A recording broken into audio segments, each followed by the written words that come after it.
Change makers, what is going on, everyone? It is your man, the host of the show, Jay Wong, and I'm super excited because we just got off the line with my man, Todd Herman, where in this episode, we dive deep into creating and tapping into what he calls your alter ego. Let me ask you this. Have you ever experienced a situation, maybe a day or a particular scenario where you did not perform to the best of your abilities? Maybe you are a performer on stage and you froze in the moment. Maybe you're a speaker and you couldn't quite find the words that you were looking for. Maybe you're looking to close that sale, or maybe you just got in a fight with that person and you did not show up to the best version of yourself, and instead the argument broke out. You forgot to say the one closing line. You forgot to do the thing that you always do to make sure that you are at your best. Well, in this interview, we dive into the concept of creating the alter ego that is in your life that allows you to tap into the best parts of yourself, to magnify those parts when the moment comes. So whether you're trying to be a great father, trying to be a great mother, trying to be a great entrepreneur, trying to be a great salesperson, in those elements, you need to be able to magnify those parts of your personality, the parts of your life that allows you to be able to tap into them to show up and perform. And this is how you're going to be able to do it. We're going to recommend a huge resource to you as the interview goes on, but I can't wait to be able to share this. So I won't hold you back any further. Without any more delays, here is the episode with my man, Todd Herman, talking about the alter ego effect.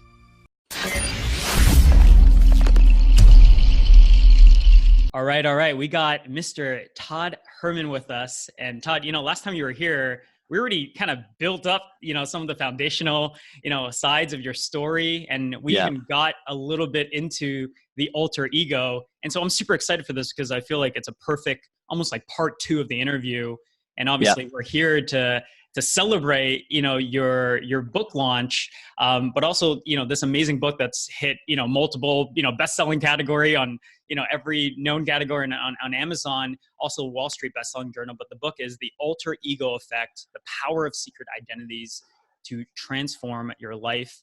And I don't know if you know this actually, but when you came on, you became the podcast, even though we did it like 2 years ago, it's still one of the most downloaded and it's one of the most viewed ones on our YouTube channel. And I think people just love this idea of it. And for those of you that maybe don't have too much of a background on Todd, he comes from a background of 2+ decades of mentoring and running a sports science and peak performance training company, essentially. And he spent thousands of hours on the field mentoring, all sorts of athletes, from amateur, to pro athletes, to Olympic athletes. But what I love about you is that you actually work with leaders, entrepreneurs, and we're talking about mental game here. We're talking about peak performance, right? And so I want people to know, like, we're in for a treat because we got the real deal here. So I appreciate you coming on the show again, man. Well, thanks for having me back there, Mr. Changemaker. And you're in good company because I did an episode with Tony Robbins' team back 2 years ago as well. Yep. And of his, couple hundred podcasts, our interview on this subject is in his top 5 most downloaded and listened to as well all time. The only guy I haven't been able to knock off that perch on his is Simon Sinek. But and I mean, I think that what's important is I'm happy to brag about those numbers because it has nothing to do with me. It has more to do with the idea that we're talking about here. And the great thing about this idea is I'm not the owner of alter egos.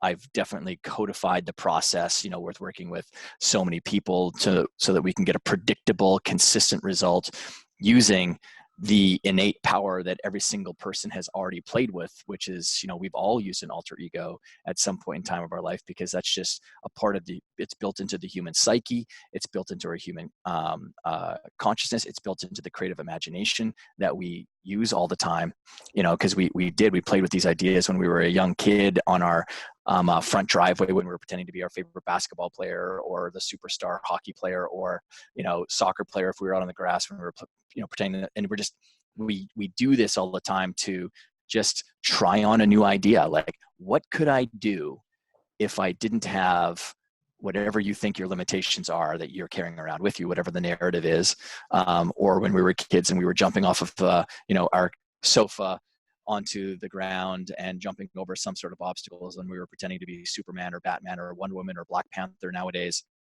And so we do this naturally, and that's because we love story. We love building up these worlds in our mind. It's just that we start walking away from them. And so just getting back to your earlier point, I love the fact that these things are, the most downloaded or the most popular or whatever the case is, because it's more a testament to the fact that people are maybe latching onto and attracted to the idea that sort of speaks to them.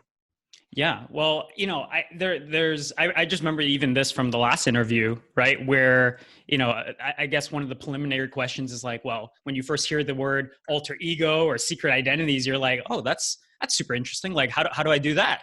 And Mm-hmm. that was one of the brilliant things that you brought up. You said, Jay, we actually already, like, we do it all the time. Right. Yeah. And you brought up the kid example, and it's just so applicable for, especially, all high performers, leaders, performers, right? Like anybody who needs to kind of get into a specific zone.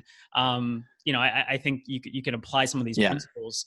Why do you think, like, because we were chatting about this a little off record, like, you've been coaching and mentoring around this topic for quite some time, right? Yeah. And now finally we have the book, right? We have the framework. We can get it out to the masses. Why do you think it's been making kind of like that impact with people? Like, it's resonating with people now more than ever, especially in our world of social media and a lot of people that are just trying to strive to create a kind of a bigger vision and bigger future for themselves. Well, I mean, I actually do know why, because I kind of experienced it through the process of, when you're taking a book out to the market, and in this case, this wasn't self-published. This went through the traditional publishing world, and we actually had 19 publishers that we met with that were interested in publishing the book, which my agent was telling me was basically setting a record in the publishing world, because if you get meetings with 2 publishers, that's a good book, because it's hard to get meetings. If you have like 5 to 8 meetings, that's a great book, because again, it's hard to get meetings, and to get that many people interested, that means you've got a great idea. But to have that many publishers interested is sort of hitting a different level. And again, like I said, this, it's not like I was coming to them with like some big massive platform. I didn't have some, talk show where I've got, millions of followers or something like that, or I'm not a, celebrity or a politician or a president or something. But it's that when people would come into the meetings, they would say, they would kind of lean forward. They're like, I feel like I've been doing this all my life. And I'm like, I know you have, because again, it's like, it's built into just how we operate. And there are moments and there are times when we are pursuing something that's new, transitioning out of a role and, pursuing another vocation or career, or, an entrepreneurial idea. We're stepping into a new role of becoming a parent, and there's just natural insecurities that we have. And so what our mind has as a fantastic coping mechanism is our creative imagination, where we can go, well, because we don't want to show up and not perform and not do well. And there might be, for some people, a disbelief that they might be able to succeed right off the bat, but they go, well, but like, who's already doing it that's successful? And you start playing around with mentors and people like that in your mind. And the moment you start traveling down that pathway, you're starting to tap into this powerful effect of using an alter ego. You might not be giving it that name yet, or you're not saying that you're creating a persona to help yourself succeed, but you're just asking yourself, like, what would Oprah do if she was taking on this new idea? Or in my case, as someone who is working with like, or in my case as a parent, like, what would Mr. Rogers do in that situation where I'm stepping into the new role of being a parent?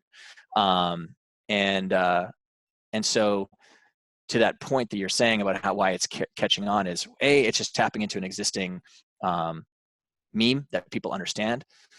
I think we're in an era right now where there is so much opinion and there's so much concern about what other people think of them, right? That kind of outside force that I talk about in the book that kind of traps people in an ordinary world where they're so concerned about what other people are thinking of them and the judgment and the criticism of others. And, now you see it on social media where everyone just piles on the moment someone makes even a small mistake. And an alter ego or a secret identity helps someone navigate through that with more grace and more grit because, and I'll give you an example, even the inspiration for the artifact that is sitting on the front cover of the book, which is a pair of glasses. And a lot of friends, including you, would think that it's because, I wear glasses. And when I first started out in business, I went and bought a pair of non-prescription glasses to help me kind of step into what I called my reverse Superman. Superman puts on glasses to become mild-mannered Clark Kent. Right. I put them on to become that super Richard, which is my first name. Okay. In business, because I thought Richard sounded we got more reverse Superman here. Yeah. And so now I just continue to wear them, not because I need them to help, navigate those initial insecurities anymore. Now I just wear them because I like to wear them for dress, or for just like a professional look or whatever. I'm not doing it for any other reason than that, because I became that person that I wanted to be, which I'll kind of get to in a second. Sure. But so those glasses aren't mine. They're not like it's not because of my story. It's not because of like Superman Clark Kent. What it is I'm either a replica of the glasses that one of the most prolific leaders of the 20th century wore, and someone who led a phenomenal movement and a mission, Martin Luther King. He wore a pair of non-prescription glasses as well, and most people don't know that he had that. And he had built out an alter ego for himself because he felt like he was pursuing such an important movement and mission that he didn't want to get in the way of it with his own insecurity. So he put on that pair of glasses to step into his quote unquote distinguished self, so that he could do the hard things. And he almost viewed those glasses as a shield to his more kind of softer, insecure, more human side kind of thing. So it kind of built the shell for him to help do those hard things.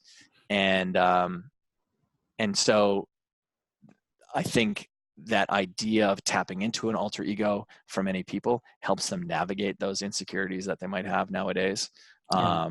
It's just a completely natural thing for people to do. So it's not weird. It's not being fake. It's not being inauthentic, because fake and inauthentic is when you're trying to do things to deceive or trick other people. That's what the definition of inauthenticity is. But this is about you being very intentional about who and what you want to bring out onto a specific field of play or a stage and role in your life, so that you can get the absolute best performance that you can out of yourself, and not get trapped by any one of the many factors that the enemy likes to use to pull you into the ordinary world. For sure. It's completely natural. Well, and that, I remember those examples that you gave us last time. I think it was episode 149 on the podcast, if you guys want to go check out a little more of the background. But you mentioned like the glasses thing, but you also mentioned being a great father, right? And how that's, a very important component of your life, obviously. And how before, you would walk into your home or your house, you had like, I think it was like a bracelet, right? And that would trigger, being more joyful, and more carefree and stepping into that role, because maybe, at home, it doesn't serve you to be, Todd Herman. The challenger personality, right? Like, we all have different parts of our personality that get magnified based on the situation and circumstance that we're in. And in fact, and this isn't something that we covered in the previous episode, but one of the core ideas that this taps into is, for the longest time, the psychology world had thought that the people who are the healthiest mentally, the people who had the best mental health, were the people who had a single identity, a single self that they identified with, and they took that out into the world. Now, my experience, again, I'm a practitioner. I'm not someone who's researched something and then put a book out on my opinion of it. This isn't opinion. This is fact. I've had 16,000 hours working with people one-on-one on this. And that's a very different thing than someone who's even in a group, standing on a stage in front of thousands of people. That in a one-on-one situation, when I'm working with you, Jay, to help you perform at a higher level and get you to achieve the things that you're trying to achieve with less stress and more fulfillment, and or whatever the qualities are that you're looking for. If I give you a strategy today, and then 2 days later, or whatever the time span is that we meet and talk next, you're going to come back and be like, hey, I did that thing exactly like you said, and it didn't work for me. And so the more and more that, someone who's giving out advice consistently delivers 0 results for people, you're not going to be able to have a very long career. Right. And because I work with people one-on-one, I'm confronted with performance every single day. Right. And so the people who research something, or they're kind of operating inside of large groups, that actually doesn't give you the best data, because there is groupthink that happens where someone raises their hand and say, yeah, the thing that he did for me, it worked. Well, there's a lot of nuance as to why it might have worked for you. Right. Or it could just be confirmation bias. And then you got other people go, yeah, it worked for me too. And so then there's this like domino effect of a lot of people agreeing, despite the fact that they actually didn't get any result whatsoever. And that's important, because on the field of play of performance, I'm confronted with that reality that you're living, because you're a client of mine, right? And I'm going to be not literally right now, but if you were, right, like I'm going to get frustrated if it's not being if it's not working out for you. And so that single self didn't apply. I looked at it and I'm like, wait a second, the people who really succeeded in my world, they're very different on the football field or the tennis court than who they are. And so that's not them being fake. That's them magnifying the qualities that they need to be successful out there.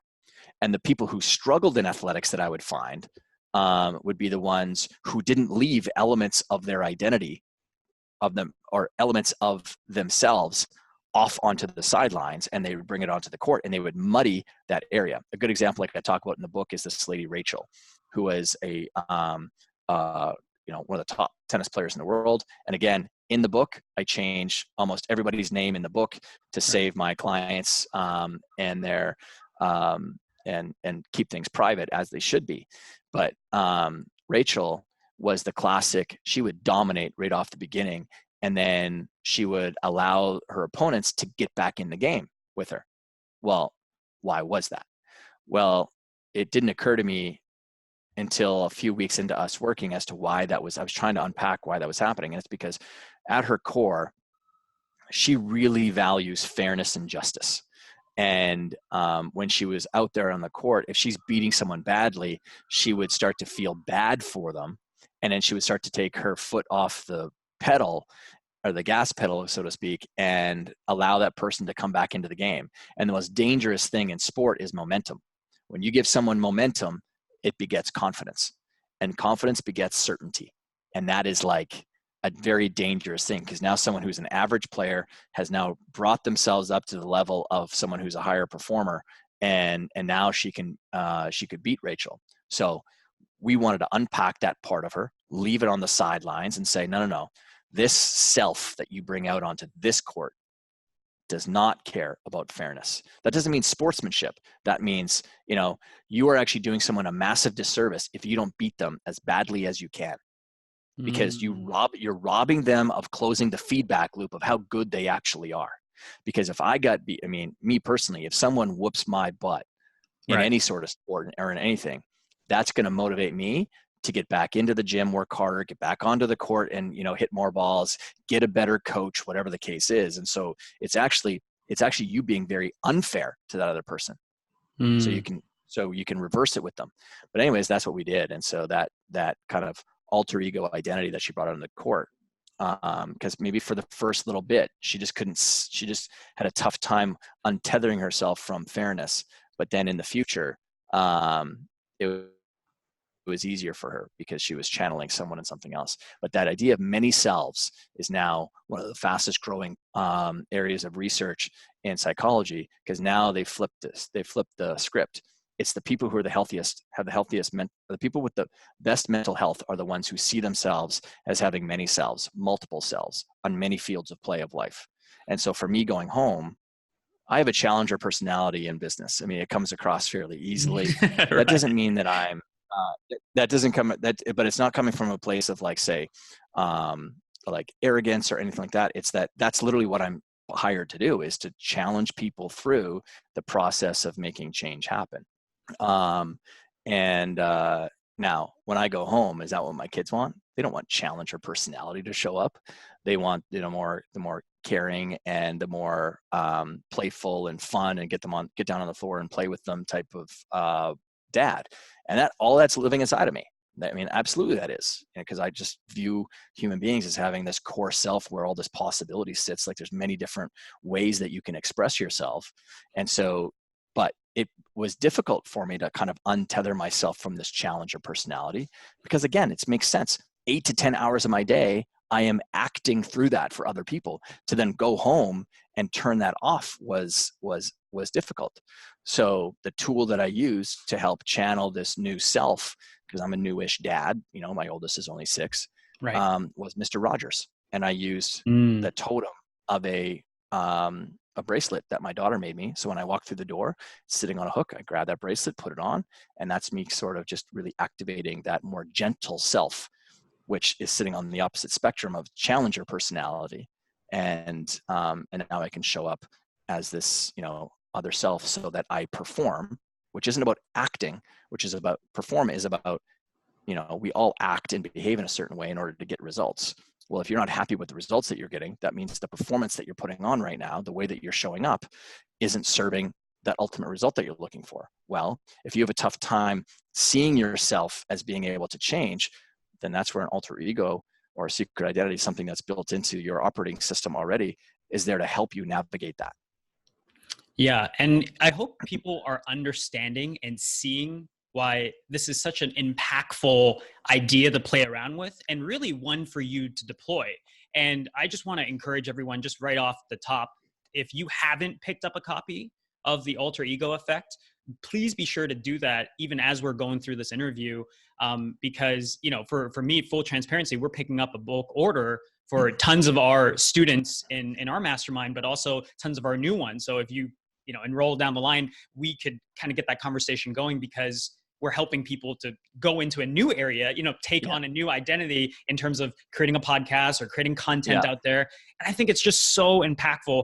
But I want to circle back to one of the things you just said, which is, you were saying having many selves, right? Yeah. And I could see this being kind of a friction point, or at least maybe a misconception, where people are thinking, well, isn't that taking away from being authentic, right? Like who am I really if I have like, this person and then this, personality over here, and then I'm this killer, in the sales scenario right here, right? Like who am I really authentically? Has that come up? I think that's a question that everyone needs to unravel over time, right? And an alter ego helps you play with that, right? That's what we're doing as kids when we're standing up on the couch and we're going to jump off as Superman. It's like, we're playing with this, am I this? Like, what are the extents of my capabilities, and my capacity with my skills? And, it's also just like, I want to really challenge people on, define to me what you think authentic is. I think I've already defined it, which is you doing things. The moment you start acting through deception and trickery for others, you're trapping yourself. I talk about it in chapter number 3 of the book, the trapped self and the heroic self, and how each one gets created. And nothing is more frustrating to a person than when they put their head on a pillow at the end of the night and they beat themselves up with, why didn't I say that? Why didn't I raise my hand? Why didn't I speak up? Why didn't I ask for the sale?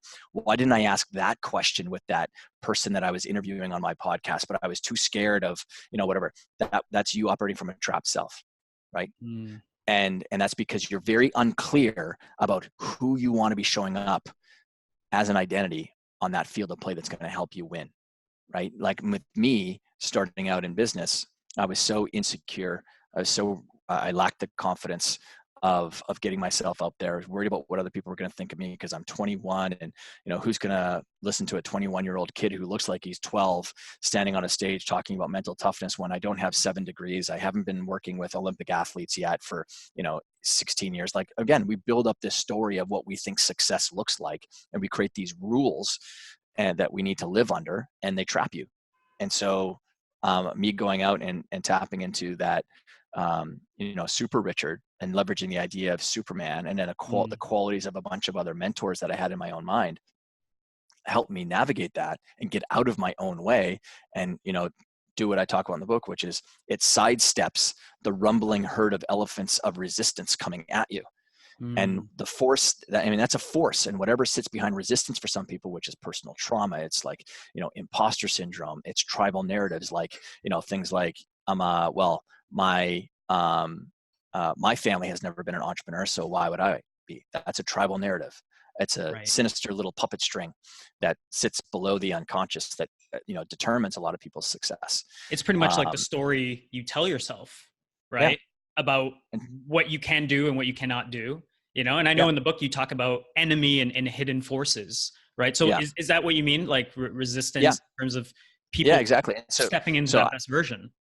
Yeah, resistance is that main kind of like just wall that, it's just a term that sits behind it all these other forces. It's just, resistance just sits there for people. It's like, why can't you sit down and write the email to introduce yourself to someone to interview them?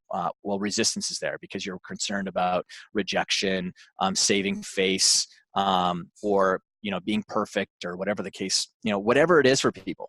But here's what I know: an alter ego doesn't have that, because you would never build out an alter ego that would be insecure. And I didn't. Like I Super Richard never had the thought of being too young. Super Richard had one focus, and that was to try to deliver as much value to people as possible. And so, like it's I've seen people change in an instant with it. That's the power of it. Because again, like I had said before, our creative imagination is truly the only superpower that human beings have. It's the thing that separates us from everything else on the planet. Yeah. So true. Loving, caring, those aren't things that are unique to us. Now, are they not powerful? That's not what I'm saying. I'm not saying but the only superpower that we have, reasoning skills, the frontal lobe, crows have it, pigs have it, dolphins have it, the ability to like think through things. Now, can they think through as much as we can? Of course not. But it's not. Creative imagination is truly the thing that makes us unique. Our ability to build story and narrative in our head is something that we have uniquely, and people just don't use it. And an alter ego taps into it because it's tapping into a new story that you get to live through. And that isn't about you being inauthentic. I mean, why do I care, Jay, if you show up to this interview and leveraging an alter ego to help bring the absolute best qualities of you out onto it?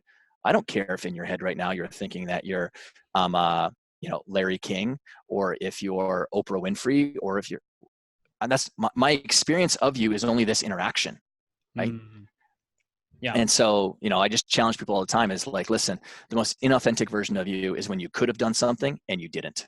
That's inauthentic. Yeah. Well, I love that. And I think it's so true. And I even remember I think it was like one of the first chapters of your book, right? You called it like the phone booth moment, right? Mm-hmm. Going back into the Superman analogy. Share with us a little bit of that, because I know in that story, I'll just kind of let you take it over, but you essentially met one of your sports legend, right? And something he shared with you kind of gave you that inspiration for that phone booth moment. Yeah. I mean, so I'd already been working with this idea with clients for a few years, and I was speaking at an event in Georgia, and I was in the green room, and I was waiting to go on stage, get called out there, and in through the door comes this absolute physical specimen of a human being, Bo Jackson. And in my head, I was like, oh my God, that's the guy that I played on Nintendo as a kid all the time. And and so he walks in and he's like, hi, I'm Bo Jackson. I said, yeah, I know who you are. You won me a lot of games on Tecmo Bowl as a kid. And he laughed. He's like, oh, you're not the first one to say it. And he's like, oh, you're going to be speaking today. And I get, if people don't know Bo Jackson is the only athlete in major North American sports to be an all-star in 2 sports, the National Football League and Major League Baseball. And so, I mean, he's phenomenal as an athlete, one of the greatest ever. And so he said, are you speaking today? And I said, yeah, I'm going on stage next. And he said, what are you going to talk about? And I said, well, I'm going to talk to them about mastering their mental game, but specifically how to use an alter ego or a secret identity to really untap their capabilities out there. Because it's a real secret for elite performance. And he got this really kind of almost blank look on his face, like someone had just sort of stunned him a little bit. And he cocked his head to the side and he said, Bo Jackson never played a down of football his entire life. And I was like, interesting. Tell me more. Right. And what an interesting perspective, considering all the record books, right? Yeah. And he said, he's like, yeah, well, anyone who kind of knows my story knows that, as a youngster, I was a fairly angry kid. It'd get me into trouble. Sounds like anger would help you on the football field, but sometimes they would get me into, taking stupid penalties or being a little bit uncoachable. And one night I was watching a movie and I saw this character come on the screen, which was Jason from Friday the 13th. And he was cold, calculating, methodical, unemotional. And I thought to myself, why don't I go out there as that? Which I love the story because of how much of a kind of a mind twist it has to it. Because people go, so here's someone who's angry and he chooses Jason from Friday the 13th to go out there as, which just taps into the power of the idea is it's whatever you resonate with. We all have different takeaways from our experiences with, people. Like I have my idea, and we're going to share a lot of the same idea around Superman, but I'm still going to have a specific takeaway, right? Superman, he grew up on a small farm. I'm a farm kid. Perfect. I mean, right. You didn't grow up on a farm, Jay, but I have a little bit more of a closer, maybe narrative story to that, which then again taps into the power of finding those sources of inspiration. We all have different characters that we've latched onto. And those are great places to start for people to be inspired by who they might bring in internally as an inspiration for how they want to show up. But so he was just unpacking how that's how he showed up. And he was like, when I went on the football field, I went out and I was only there on one mission, and that was to destroy anything that got in my path unemotionally. Before, it was destroying everything in his path emotionally. Now it was unemotional, and it helped him, propel and play at a super peak level. And then, of course, when he left the field, Jason lived on the field. Jason didn't live out in the wild of life kind of thing. Right. That would be dangerous. That would be dangerous. But again, that's the power of this idea is we live in context. We live in the context of many fields of play, which gets back to that whole many self theory, which isn't a theory. It's just the truth. We have different elements of our personalities that show up when I'm home with my kids, or when I'm, doing a podcast interview, or when I'm leading my team, or when I'm standing on a stage, or when I'm, hanging out with my friends, or I'm playing sports. There's just, and all I'm really good at doing, and in the book, is helping people live far more intentionally about how they want to show up, which taps into many, many psychological phenomenon, including intrinsic motivation. We talked about, I talked about, the glasses with Bo. He used the field of play as his trigger. That was the totem, which was the context of the field. Right. So totems and artifacts tap into a psychological phenomenon called enclosed cognition, which is that we as human beings, we tell stories in our minds about the clothing that each of us wears. So when I see someone who's in a military uniform, I make some assumptions and stories about them. When I see someone that's in a lab coat or a doctor's coat, I tell some stories and assumptions about them. That's natural. So me, as someone who's a practitioner, I'm just like, why am I going to, use these old paradigms that the self-help personal development world has used in the past, which is, for the longest time, they've said willpower is, really powerful to make change happen. Willpower is, it's a strong thing, but it doesn't beat the rumbling herd of elephants coming at you, because that's the unconscious force of resistance that you're going to use willpower, this small little power of the conscious thought process, to defeat it. I would much rather use the creative imagination, which is far larger than resistance, and move around it and into the back door of performance so that I can help people succeed. with more grace. And, enclosed cognition is just simply tapping into an existing phenomenon. Human beings use it. Well, then why can't I just find a tool to help people navigate and untap that? And so I use glasses to step into that more confident, articulate self.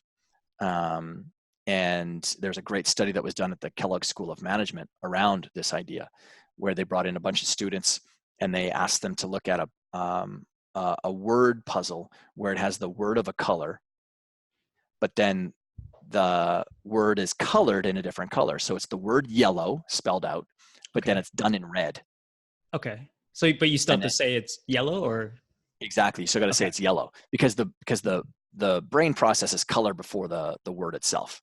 And so it has a bunch of these words on it. So yellow, orange, blue, and it's, yellow is in red and orange is in blue and blue is in green and so forth. And you got to go through it and see how quickly you can do it with, the least amount of mistakes. So they brought in some students, they go through it, track all the information.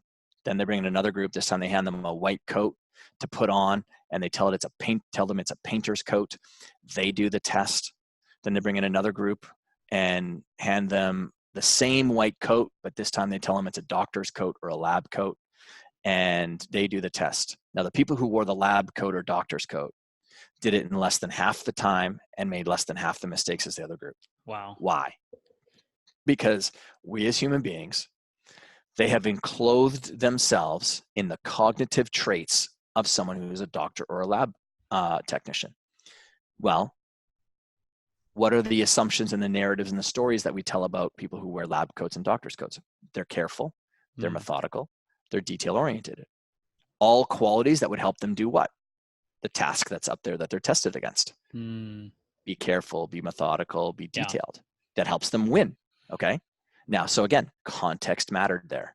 The people who wore the painter's coat, how did they do? No difference whatsoever with the people who wore the regular street clothes. Why is it? Because when they enclose themselves in the cognitive traits of someone who's a painter, expressive, imaginative, creative, didn't help them with that specific test, which is about being careful and methodical, right? So there was no change. But when they gave them another test, which was a creative test, those people excelled that wore the painter's coat, people who wore the lab coat, sunk to the same level of result as the people who were wearing the plain clothes. And I mean, I talk about in the book, I unpack, a lot of these kind of psychological phenomena, why it's so powerful, how to build it all out with the process, and not just exclusive to like athletes or entertainers, but, creatives like you serve, parents, how to use it with children to help them develop, higher levels of grit and perseverance and positive self-talk and all those kind of good things. Yeah, well, and that's why I think your messaging and especially the core concepts of this book, it's so applicable to, being a good parent. It's applicable being, the top salesman of the company. It's applicable to being, to go into an analytical situation, even though that might not be your first choice or second choice. But a lot of times in life and in business, we have to do things that we don't necessarily love to do. And that's why, I do encourage people to dive into the book because you have so many different, examples and case study. But I do have a couple almost selfish questions, but we'll start off with this one, which is, you mentioned that you worked with so many different individuals, different people have different, issues. And I love the fact that you're one of the guys that you're in it. Like you're just, I think one of the analogies I love that you use, you have your fingernails dirty from being in it, right? And so what are for people that are listening to this, we have a whole spectrum of different creators and entrepreneurs. What are some of the common, kind of areas where people kind of struggle, whether it's applying this, but really with their mental game and peak performance? Sure. So, I mean, the classic one and probably one that's getting probably more voice nowadays is imposter syndrome. Like when you kind of really kind of sink to the deeper levels of what's, people are resisting against or the stuff that they're fighting up against is, an imposter syndrome is that when you dismiss away a lot of your past results and successes to things like luck, right place, right time, oh, well, I was supposed to, cause I had this benefit, or I had these parents, or like, you're just dismissing away and you're not actually owning the fact that you had that success. And then the other flip of that is that you are um, concerned about people finally finding you out, that, you don't have what it takes. And when you really realize and you hear the stories of the countless really successful people who, to that moment still battle with it. Tina Fey has talked about it. Maya Angelou talked about, her struggles with imposter syndrome, that, Right. once she published a poem, she was thinking to herself, oh my goodness, now they're going to find me out and realize that I'm not actually good at this. So those things, naturally get in the way of many people. So that's one of them Yeah. that they do. But the great thing about an alter ego is your alter ego doesn't struggle with it, because that's not the way that we think about other people, because we know that we're living through our own story. You're not sitting there, Jay, and going, most people don't, they're looking at Todd, say, for example, and they're like, well, of Sure. course that person wrote that book, or they had that success, or whatever, because we gloss over someone's story, and you've never experienced the challenges that I had. And we do that naturally. It's just, it's human beings do that. And so I'm like, wonderful, let's just tap into that then, and grease the slide of success for people. Another thing that people struggle with consistently is suspending their own disbelief of what they think that they can and cannot do. Right? They've been living with their own story for such a long time that they have a tough time even visualizing and seeing themselves be successful at whatever they're like. They make up stories like, well, I'm getting into the podcast game so late, so how could I, even grow and build a massive, following? And the answer is, you don't know. Here's what you need to do: start playing with it, Right. because you're going to evolve, and maybe your idea gets more refined and better over time, and then all of a sudden you invent a completely new show format that just takes off. Mm, um, uh, you know and so that idea of like really bringing people, I talk about in this book, that bringing people into and latching onto the intrinsic motivators that we're all built with, things like curiosity, things like growth, things like learning, all things that, at um, they're intrinsic motivators because they're the things that motivate you. And when you're connected with them, helps you um, avoid the natural stressors that many people have, which is the concern of the outcome, worried about what other people are going to think of their podcast, and am I smart? I did this when I first started podcasting, where I was like, I thought I had to have such a structured format with the way that I asked questions. And my right. first few episodes that I did with people, it was, doing that, where it's like, it kind of became, it was a little bit stunted and jilted through the Mm, process. And yet I had already 17 years of experience, coaching and advising people. I had developed a great skill set of asking questions. yeah. And it wasn't until I was really frustrated, because I was getting very worn out through the process of interviewing people, which is one of my favorite things to do, which is just talk to people. Yeah. That I was like, I threw it out the window. And my next interview was with Robert Greene, the author, Okay. who wrote like the 50th Law with uh, 50 Cent. He wrote Power, Power. Seduction, Yeah. all these amazing books. And after we got done the interview, Robert was like, Todd, I've done a lot of interviews. That was one of the best interviews I've ever done. Like, you asked like really interesting questions.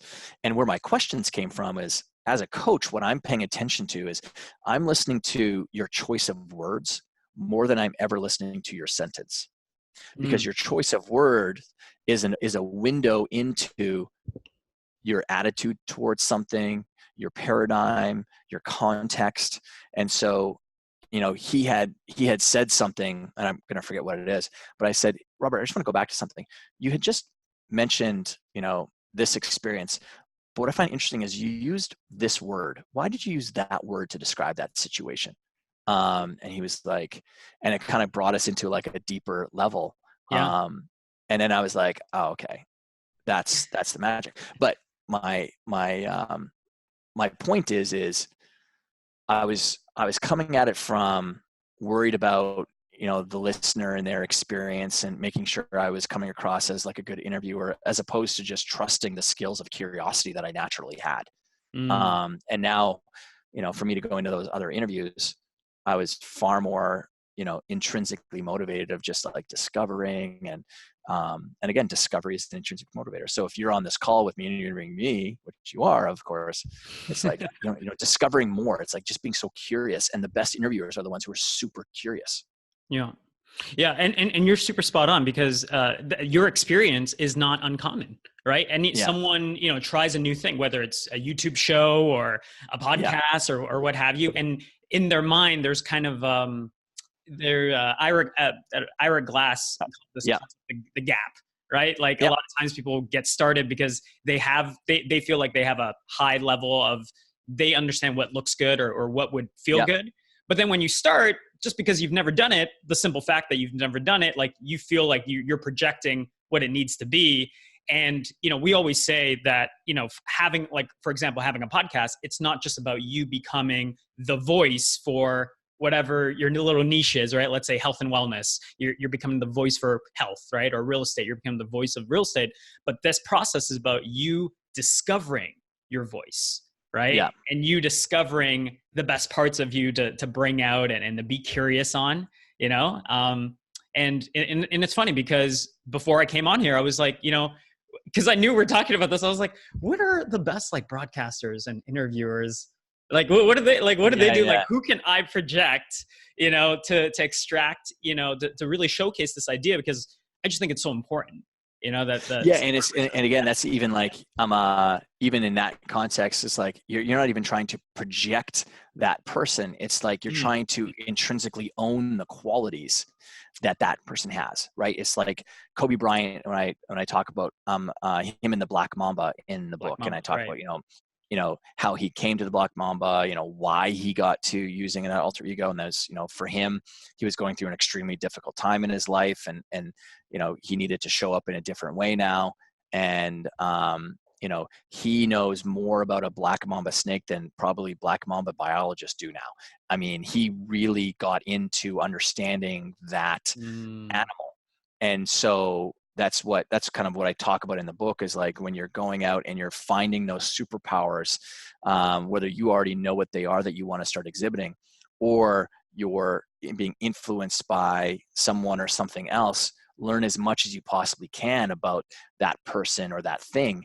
Because the more and more, like I said before, about, me with Superman, and, he's got the narrative of being a farm kid like me, the more and more connection points that you have to that, the stronger the emotional bond you're getting.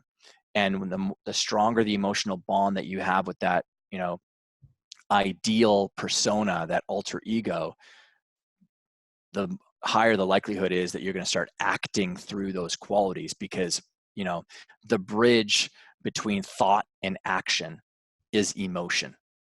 And how do you create emotion? Story is the thing that creates emotion. The deeper the connection that you have with something, the higher the likelihood that those thoughts that you have about how you want to act actually show up on that field of play. The reason that most people are not acting through their ideas of how they want to show up right now is they have an emotional story of themselves that is not a bridge to bring them to the action that they want.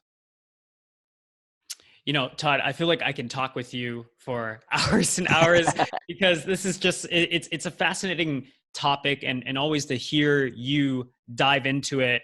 Once again, I do encourage people to pick up the book. You were mentioning a couple things to me just before this. When people do pick up the book, I know you guys had some kind of like early bird bonuses. Yeah. What's the best place for people to go pick up their copies, or if they want to do something like I did, which is buy some copies in bulk to be able to serve their clients, and if they find this obviously beneficial, which by the way you should be, incorporating some of these core concepts into your coaching practice or your business or what have you. Where can people, what's the best place for them, and where can people kind of follow you on this journey? Yeah, so alteregoeffect.com is the place to go, where they can find the links anywhere around the world to grab the book, favorite bookstore or online. And then of course, if you do come back And we have some bonuses that we're giving away to people. You just drop in, like where you bought the book, and there's some other kind of little things on the form there. And I literally just did a 2-hour Q&A webinar with a bunch of people just yesterday, just unpacking even more, giving more Awesome. clarity that's in the book. And then they can follow me or find me on toddherman.me as my kind of home base on the interwebs, and all my links to social media are there. But like you said, I mean, I say this to people because I just have this fundamental knowing that this is true, that everyone on the planet is going to own this book at some point in time. So why wait? Why not go and buy it now? Because this book is something where its time has come for people. And more than even just talking about alter egos in the book, is there's just some really powerful frameworks for people to really understand how their identity has been shaped over time, and then how you can peel back those layers to kind of really see and how much you can go out and, or the new you that you can reveal. Yeah. And I love the languaging. I don't even remember where I read this, but I wrote it down. It said literally unlock their heroic self to display all their capabilities on the field of play, of life, and however you interpret that. So I think it's so true. I do encourage you guys to pick up copies. We're going to link to everything down below. The alter ego effect. Thank you again, Todd. Appreciate you. And you're a champ. Thanks, Jay. I appreciate you, man.